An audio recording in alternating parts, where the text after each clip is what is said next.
Welcome to HazCom Central. I'm Barry Lerner with today's report, Health Hazards 2, Irritants, Corrosives, and Sensitizers.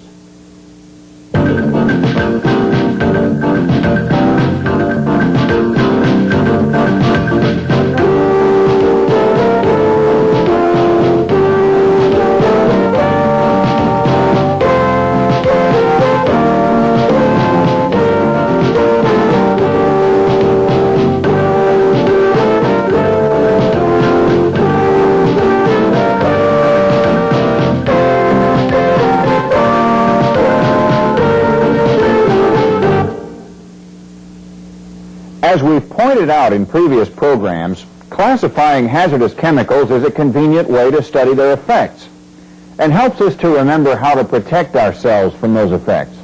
But many chemicals present multiple hazards. This is especially true of today's subjects, irritants, corrosives, and sensitizers. Take sulfuric acid, for example. It's certainly a corrosive chemical. We'll learn what that means later. But it's also toxic, a strong oxidizing agent, and violently reactive with water. Sulfuric acid and many of the chemicals we're going to talk about today can be life-threatening, so it's especially important to follow safe procedures, be alert at all times, and not take chances.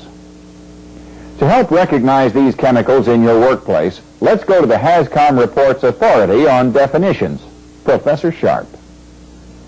Thank you, Barry.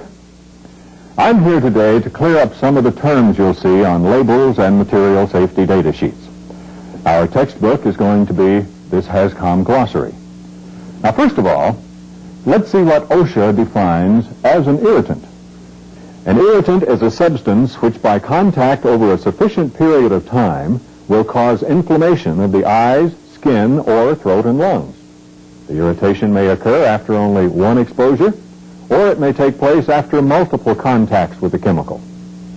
Here are some commonly known irritants that you may encounter at work, or for that matter, even at home. Now, of course, some of them have a more severe effect than others, and we'll go into what effects those are a little later on in this program. Now, we'll look at the definition of a corrosive. Our glossary says that a corrosive is a chemical that causes visible destruction of living tissue at the point of contact. Corrosives can also attack other materials, such as metals, so care must be taken in how they are stored and transported. Now, most acids are corrosive, particularly in stronger concentrations. These common acids are listed here in order of their corrosive hazard, with nitric acid as the most dangerous. Weak acetic acid is known as vinegar, but in concentrated form it's called glacial acidic acid and will severely burn your skin and eyes. Hydrogen sulfide is an acid that is also extremely toxic. Bases, such as these shown here, are also corrosive. Now, some of them are highly toxic, such as aniline, for instance. Aniline can even be absorbed through the skin. Ammonium hydroxide is only mildly corrosive. As a matter of fact, in a weak form, it's a common household product, but it can be highly irritating to the eyes. The third class of chemicals we're talking about today are called sensitizers. Now, our glossary says that sensitizers are substances that usually don't cause any trouble on the first exposure, but they may eventually produce an allergic reaction such as a skin rash or respiratory problems. Here are some examples of known sensitizers. In other words, chemicals that have produced allergic reactions in test animals and accidentally in human beings. You know, Mother Nature provides us with a very good example of a sensitizer, poison ivy. Now, many people don't react to poison ivy the first time, but on re-exposure, they immediately break out in a rash. So that's all for today. Now that you've seen some examples of irritants, corrosives, and sensitizers, I'll return you to Barry. Thanks for that lesson, Professor. As with any hazardous chemical, knowing the hazard is your first line of defense, and your source for knowledge is reading labels and material safety data sheets. Labels such as those specified by the Department of Transportation and more detailed labels affixed by the manufacturer of the chemical will tell you basic information about the relative hazards of the product. For more detailed information, always refer to the MSDS and written procedures published by your own company. For example, here's an MSDS for hydrochloric acid, which is a highly corrosive chemical. Notice the threshold limit value, or TLV, is only 5 parts per million. Any exposure above this concentration is considered unacceptable. The health hazard section of the MSDS lists the specific effects of overexposure for skin contact, inhalation, and ingestion. In case of emergency or first aid, we're told to flush the eyes and skin with flowing water for 15 minutes and remove to fresh air if fumes were inhaled. Note that we are not to induce vomiting if any of the acid were swallowed, but give large quantities of water or milk, and of course immediately call a physician. If this chemical were an irritant or sensitizer, it would be listed in this section. In the spill or leak section of the MSDS, we learn to contain and neutralize the chemical with soda ash or lime and dilute with water. The personal protection equipment called for is an acid gas or air supply respirator, rubber gloves, boots, apron, and chemical goggles or face shield. It doesn't pay to take chances with chemicals that can harm you even in small amounts. To illustrate what can happen if we don't pay attention to all the details, we have an on-screen interview lined up with a worker who had a painful reminder. We're talking to Dale Bowden, an operator at a plant where nitric acid is used in processing.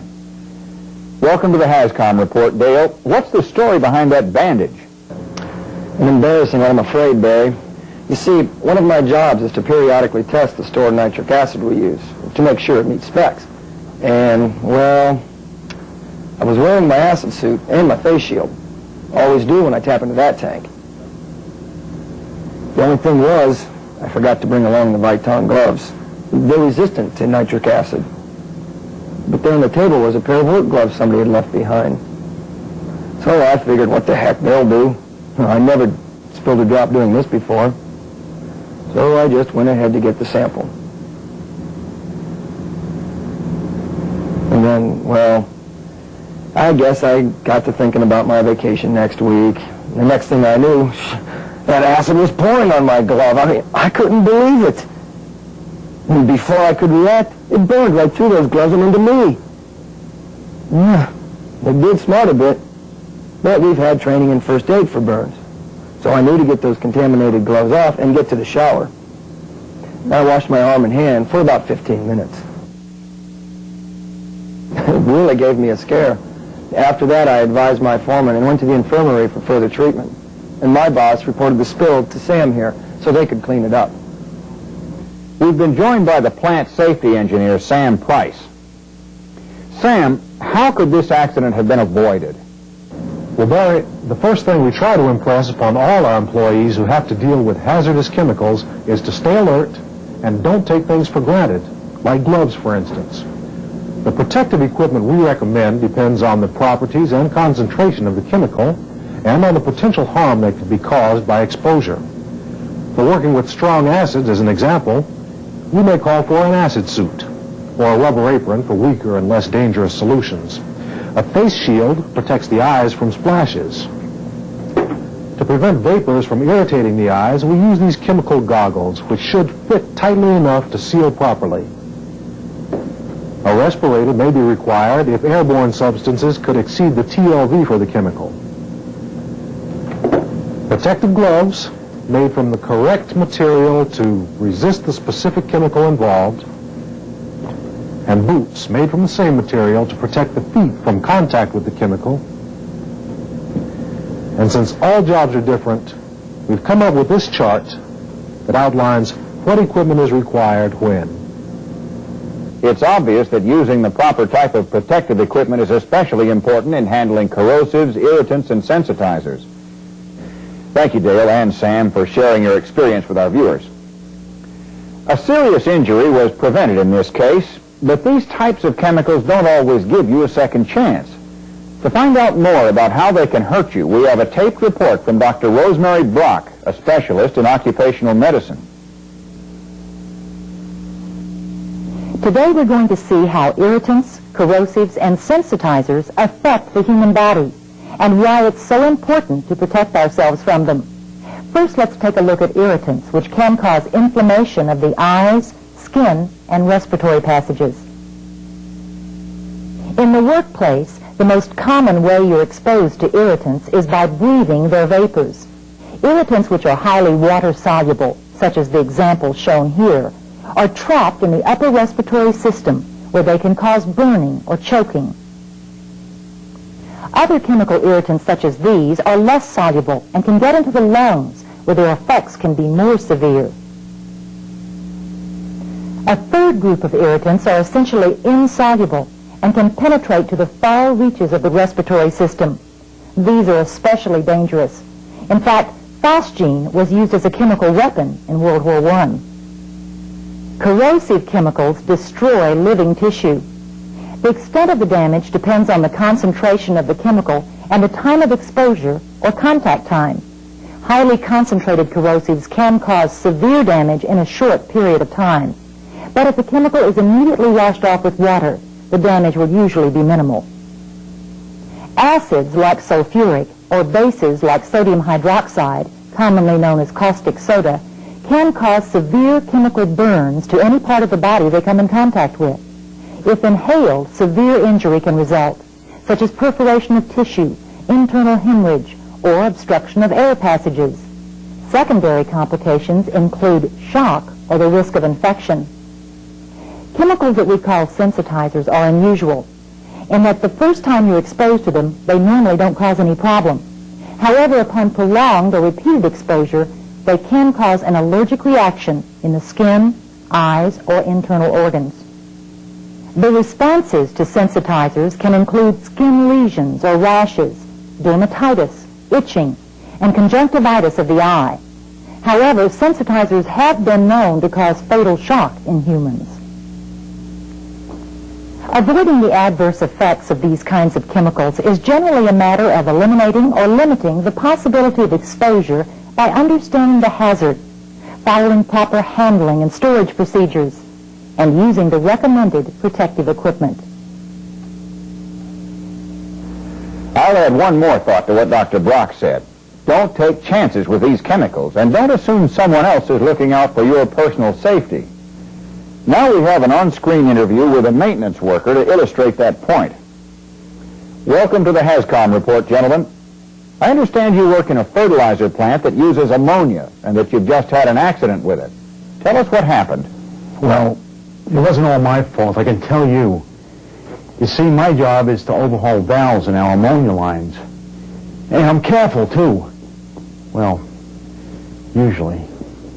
Anyway, it all started when they gave me this work order to repack a valve. I can't believe they want this valve repacked now, 30 minutes before quitting time. And at least I won't have to shut down and drain the line. Seems like somebody already did that on the last shift. Why in the heck didn't they just go ahead and finish the job? Okay, if I hurry, I can pack this baby and get out of here on time. This line's dead, so I don't have to waste time getting into all my safety gear. The line's under pressure. I can't breathe, man. Oh, my eyes. I can't breathe. So there was ammonia in that line after all. You look okay now, though. Yeah, I'm all right. Luckily, my supervisor came along and gave me some oxygen until I could breathe. Then he took me to the eye wash station to wash out my eyes. What about it, Doctor? Was that the proper emergency treatment? Yes, it was, Barry. Ammonia gas is an irritant that can cause burning of the eyes, and if inhaled, attacks the upper respiratory tract. That's why I had trouble breathing. Depending on the type of chemical exposure, there are several first aid techniques to follow. Usually the first thing to do is to remove the victim from the site of the exposure. If he's not breathing, immediately administer artificial respiration until breathing is restored. If breathing is difficult, give oxygen. Any contaminated clothing should be removed to stop further contact with the skin. Any parts of the body exposed to the chemical should be flushed with running water for at least 15 minutes. Then as soon as possible, get the victim to a physician. Sounds like quick action in this case prevented serious injury. Thank you both for joining us on today's HAZCOM report. We've seen why it isn't a good idea to depend on someone else for your safety. Always double check. And personal safety equipment doesn't do you any good hanging in a locker. But a major concern in protecting employees from irritants, corrosives, and sensitizers is to prevent or limit exposure through proper storage and handling. For more on that, let's go to a taped report from Bill Curry, a safety engineer. Irritants, corrosives, and sensitizers share one characteristic. They can affect you adversely, even in small amounts or doses. So it's particularly important to store and handle them in a way that prevents contact. Since corrosives such as acids and bases represent the most difficult storage and handling challenges, let's look at some of the ways they are handled to prevent leaks, spills, and exposure. Because they are so reactive, corrosives are transported and stored in special containers that are lined and coated with a material that will inhibit any reaction. In storage, it's important to keep acids and bases separate from one another and from any other chemicals with which they'll react. Adequate ventilation must also be provided, as well as water systems for diluting any spills. In transferring from one site to another, modern practice calls for closed piping systems that eliminate human exposure. When they must be handled by people, special glass reagent bottles like this one are used. This Teflon-lined container is designed for storing and handling small amounts of glacial acetic acid, such as that used in the electronics industry. Teflon is one material that is highly resistant to corrosiveness. When you're handling any of these types of chemicals, exercise extreme caution not to allow spills or leaks. Don't let the chemical contact your skin or eyes, and don't breathe the vapor. If a spill occurs, report it immediately. Then don your personal protective equipment and follow the instructions in the MSDS for cleanup and disposal. Health hazards cannot harm you if you take the responsibility to protect yourself. Learn what the dangers are and how to recognize dangerous situations. Read labels and the MSDS. Wear the right protective equipment. And finally, use your common sense.